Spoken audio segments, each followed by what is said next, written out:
ना प्रवचन, ना कथा, ना कहानी, ना संपत्ति, कुछ नहीं है मेरे पास बांटने के लिए। बस मेरे प्रभु गिरधर गोपाल की भक्ति ही है जो मैं आप सभी में बांट सकती हूँ।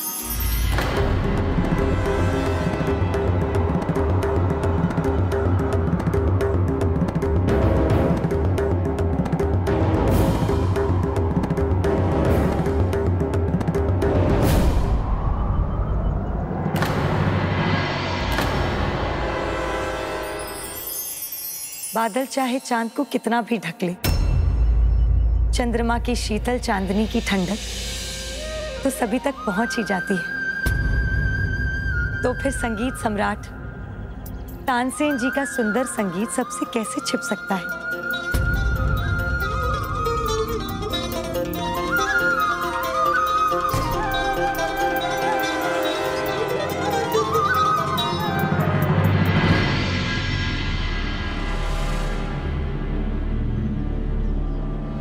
जहांपना, मीराबाई ने मुझे कैसे पहचान लिया? तुमने खुद अपना राज खोल दिया। मैंने आपको भी पहचान लिया और आपकी कला को भी। अब अपना गाना मत रोकिए। मेरे प्रभु गिरधर गोपाल की महिमा मेरे साथ उनका भजन गाकर अपनी कला को उनके चरणों में रखिए।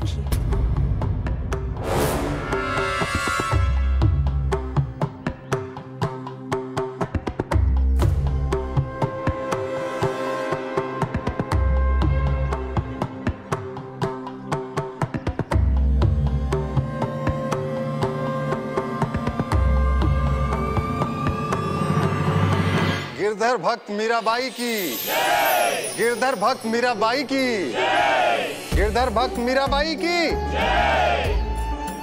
नहीं नहीं तानसेन जी, मेरा नहीं, मेरे प्रभु गिरधर गोपाल का जयकारा लगाइए। गिरधर गोपाल की, गिरधर गोपाल की।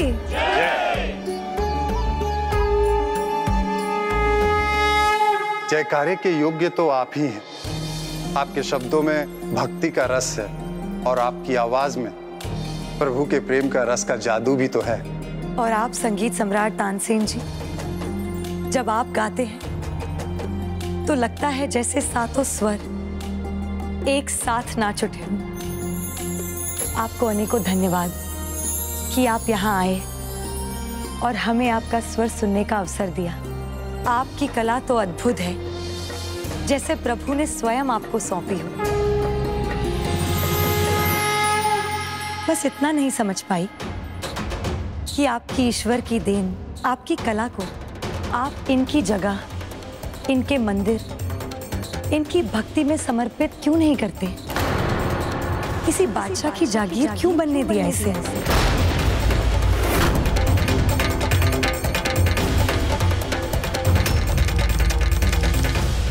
नहीं नहीं, ऐसी बात नहीं। बादशाह अकबर कला के बहुत बड़े प्रेमी हैं और पारखी भी हैं।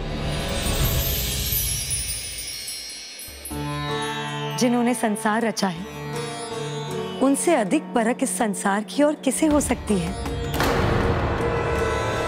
वो तो है मेरे गिरधर गोपाल, इस संसार के सबसे बड़े बादशाह। और इनका दरबार है ये मंदिर। मैं आपकी बात को समझता हूँ, लेकिन बादशाह अकबर बहुत नेक है।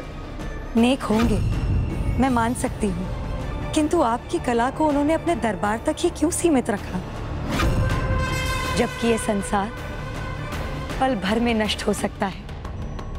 आज जो दरबार उनका है, कल किसी और का हो सकता है, किंतु मेरे प्रभु का दरबार हमेशा था और रहेगा। किंतु मीराबाई, इसमें किंतु परंतु का तो कोई प्रश्न ही नहीं उठता कलाश्रेष्ठ। गिरधर गोपाल के दरबार में अपनी कला को समर्पित कीजिए, अपनी कला को इनके दरबार की शोभा बनाइए, ना कि किसी बादशाह के दरबार। मीराबाई जी, मैं आपका सम्मान करता हूँ, आपकी भक्ति और आपके विचारों का आदर करता हूँ, किंतु मेरे बादशाह की बुराई उनके पीठ पीछे आपको ये शोभा नहीं देता। मैं कहाँ किसी के पीठ पीछे कुछ बोल रही हूँ।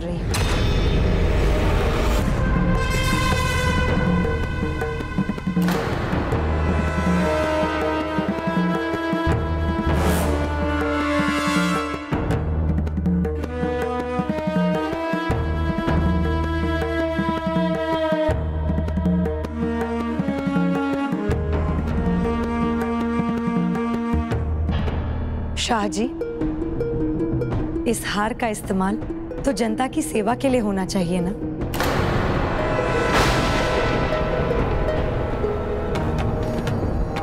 तानसेन को तो उनके संगीत, उनके स्वर से पहचान लिया इन्होंने, पर मुझे कैसे पहचाना? मैं जानती हूँ, क्योंकि मेरे भीतर भी कोई बसता है।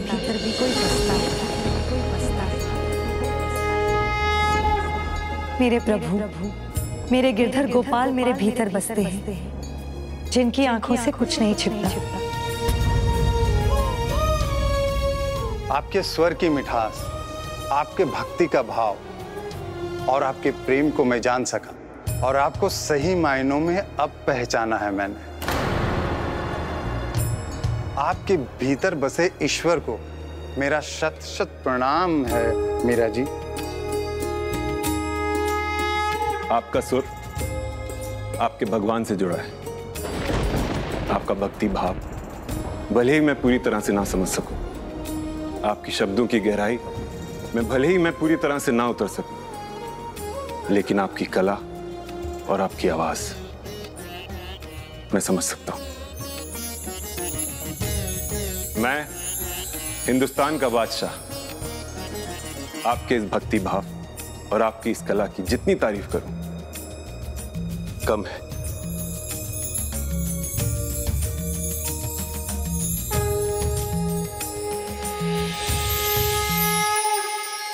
उस समय के सबसे ऊंचे पदों पर बैठने वाले मीरा के सामने नतमस्तक थे।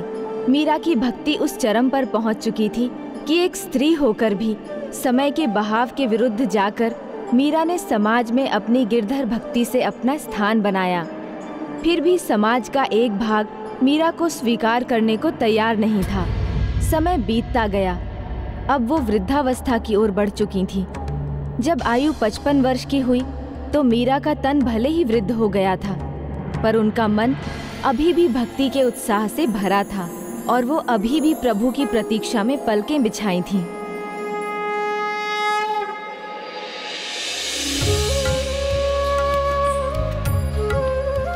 मैंने तो पहले ही कहा था कि जब तक मीरा की श्वास है तब तक मीरा की आस रहेगी कि उसके प्रभु उसे लेने अवश्य आएंगे। आप अपने आने का कोई तो संकेत दीजिए प्रभु।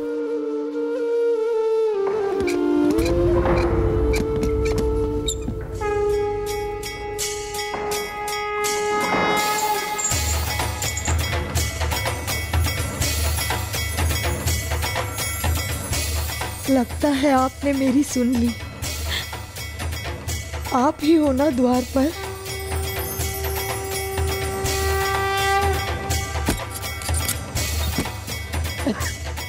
गिरधर, गिरधर गोपाल,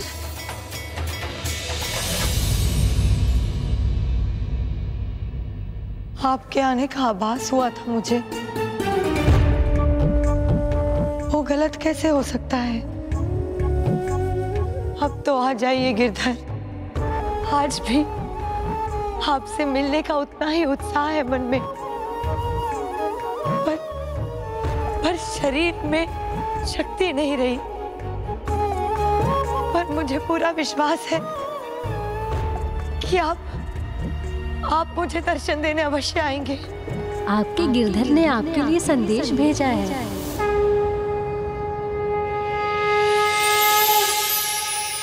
चंपा,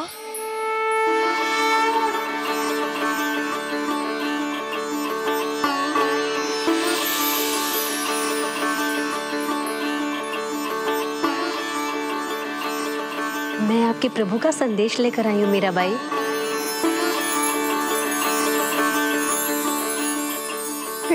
मेरे प्रभु गिरधर गोपाल का संदेश?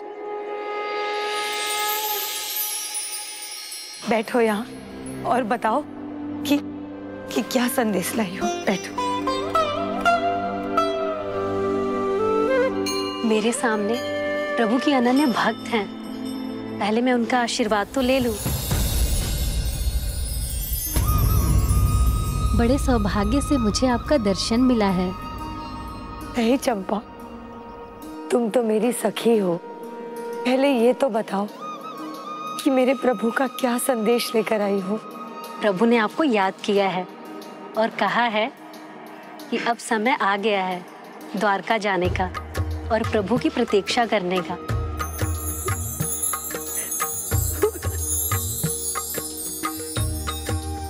मुझे मेरे प्रभु ने बुलाया है तो मुझे अवश्य निकलना होगा। मैं अपने प्रभु को प्रतीक्षा नहीं करा सकती। मैं आ रही हूँ मेरे गिरधर गोपाल। किंतु मीराबाई सुनिए तो।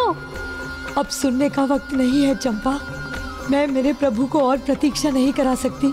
मीराबाई, मीराबाई, मेरे प्रभु, मैं आ रही हूँ।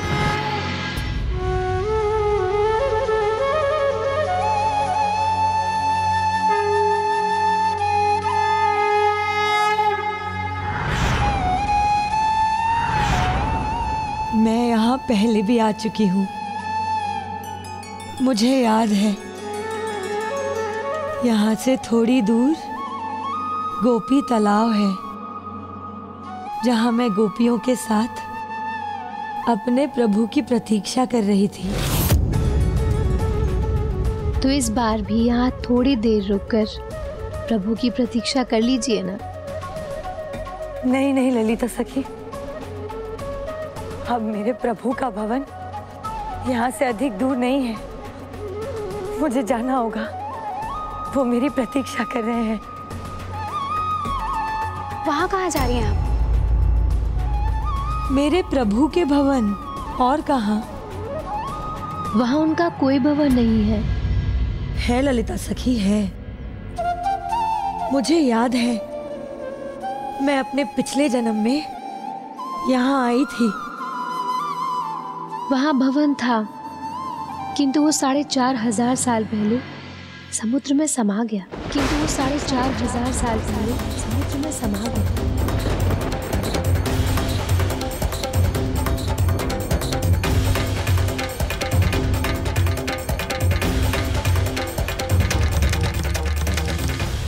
सच में यहाँ तो भवन नहीं है,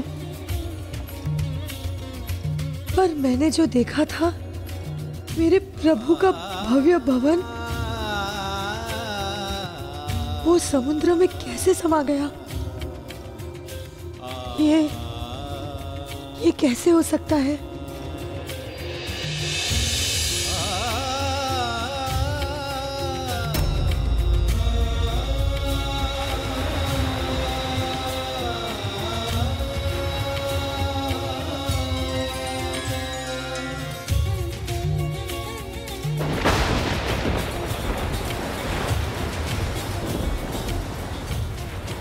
प्रभु श्री कृष्ण की लीला तो बस वही जानते हैं मीराबाई। जब उनका भवन यहाँ रहा ही नहीं, तो उन्होंने मुझे यहाँ क्यों बुलाया?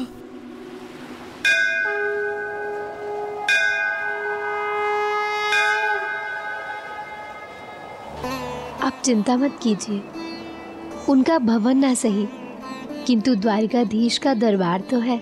आइए, मैं आपको वहां लेकर चलती हूँ। अब चिंता मुझे नहीं, मेरे प्रभु को करनी होगी, और प्रतीक्षा भी अब वही करेंगे। उन्होंने मुझे यहाँ बुलाया है, तो अब उन्हें यही आकर मुझसे मिलना होगा।